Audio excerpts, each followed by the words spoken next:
are at Southam Basin.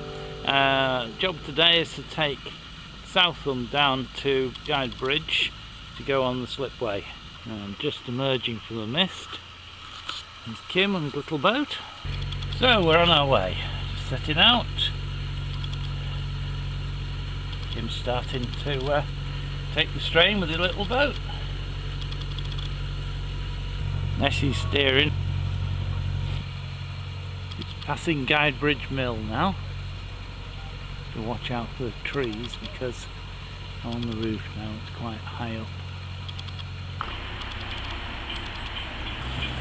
Whoa! Oh, it's coming off now, it's sliding off.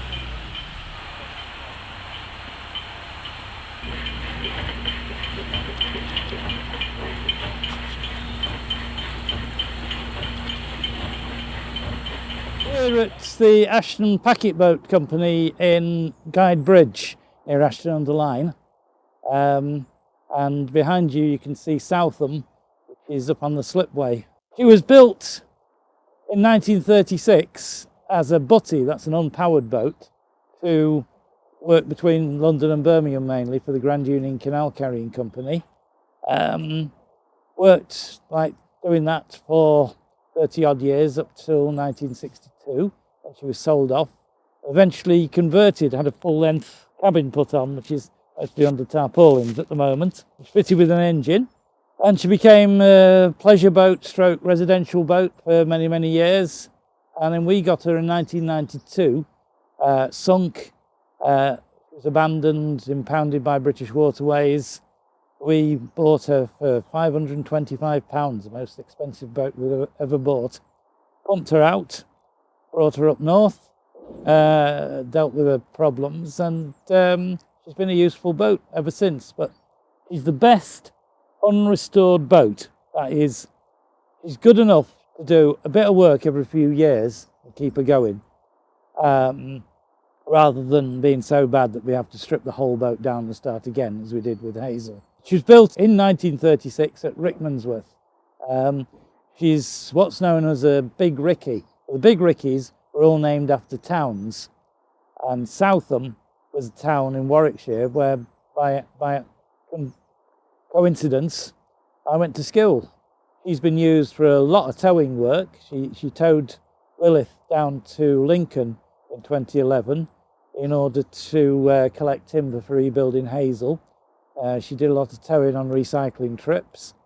And then, what was about 2014, I think, the transmission broke and we had a load of other problems to deal with. And we were busy rebuilding Hazel, so she got put to one side. We replaced a load of planks in 2019. They're straight planks along the middle of the boat. And at that point realised that the stern end was getting rather weak. And the plan was to get on with what we're doing now in 2020. 5 years later, because of all the disruption caused by COVID, we're actually getting round to it. The reason we're here rather than at the boatyard in Staley Bridge, mainly because taking a boat out of the water at Staley Bridge is a bit traumatic for the boat. Now that doesn't matter if you're going to do a complete rebuild like we did on Hazel, but on a boat like this, which is quite heavy and quite old, then basically by the time we'd pull the boat out up at Staley Bridge, we'd need to do a rebuild anyway, because it would do so much damage. We decided we needed to strengthen up the stern end, so we've done that. We've bolted, we've basically sandwiched the wood in steel, so she's become an ironclad. And we've done general maintenance. I've just been caulking the bottom where it was leaking, and we've given her a coat of black goo, which helps to preserve her.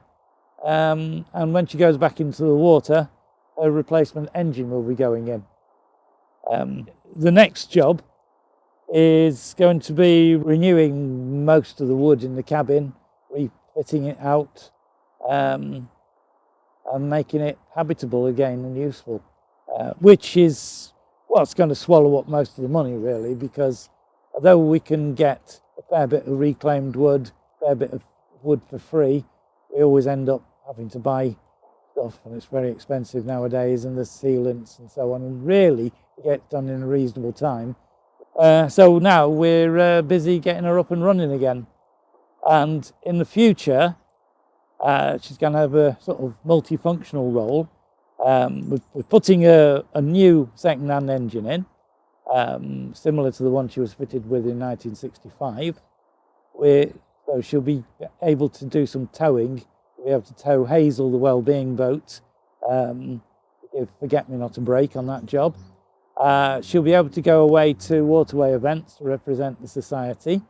She'll be able to provide accommodation for visiting volunteers.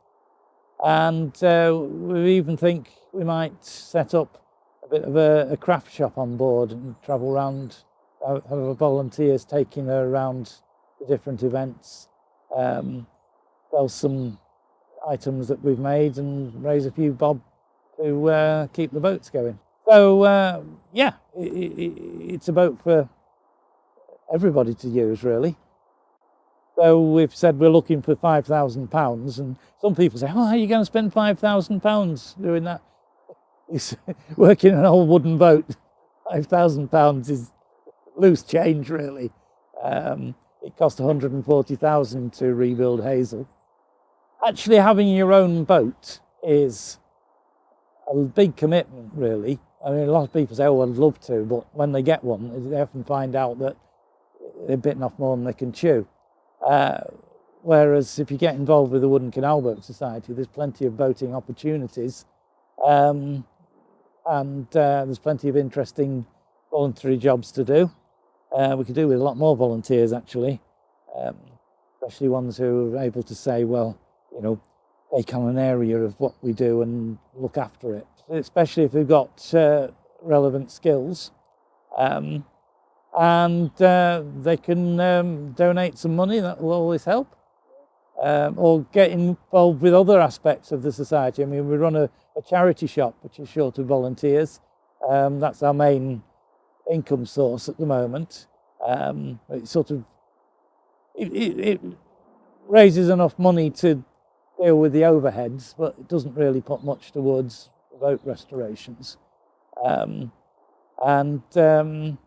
We've got a boatyard up at Staley Bridge that needs a lot of sorting out, ready for the next boat up there. Well, we run Hazel, the Wellbeing boat. That is a butty, it has to be towed, so it's towed at the moment by Forget-Me-Not. So we take people, very often people who've been suffering from mental health issues, etc., out for trips on that. And it seems to do them a world of good. So yeah, there's opportunities to get involved with crewing, learn how to handle a pair of boats, motor and butty.